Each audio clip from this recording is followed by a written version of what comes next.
Well, this is a project made by Science Without Borders students, which is a governmental program by Brazil that is sending students to study abroad 1 year. And during this year, we have to make a project during our summer vacations.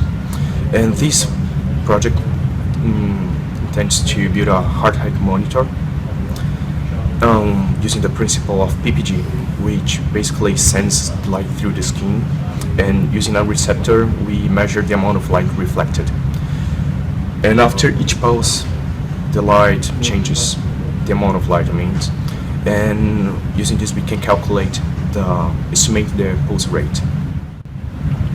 This is the final design of our project, and as you can notice as you look at it, is that it contains only a few components, analog ones like resistors and capacitors, since most of its processing that was usually done by analog filters in previous projects, now it's done digitally by IIR filters. When you look at it, it seems quite clear that it's got three different stages. The first one is the sensor that is responsible for obtaining the signal from your finger. The second one is the microcontroller, that is the part responsible for processing the signal and calculating the heart rate. And the last one is the LCD module that displays the signal besides the heart rate calculated. In order to give you a glimpse of the working of this project, I'm going to turn on the power supply.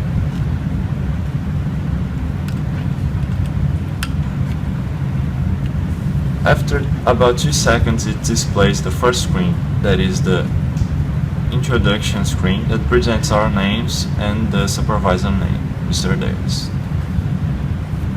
After that we've got an instruction screen that tells the user some instructions in order to get good results using our device. After touching the screen, you are already ready to obtain the first measurements with your finger. You just have to place it on the sensor.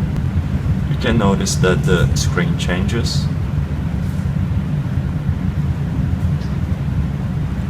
And you can take a look at the signal on the screen.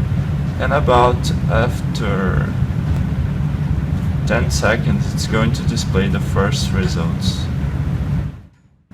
The heart rate is measured using the time interval between peaks, and the final value is an average of the last 4 measurements.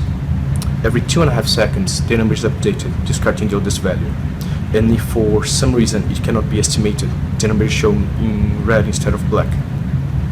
The instruction screen can be accessed just by touching the display, and a new touch would return to the previous mode. Besides measuring the pulse rate, it would be possible to find heart problems using the waveforms or another parameters such as the oxygen rate with minor hardware changes. And those are great improvement suggestions to keep exploring the versatility of the microcontroller.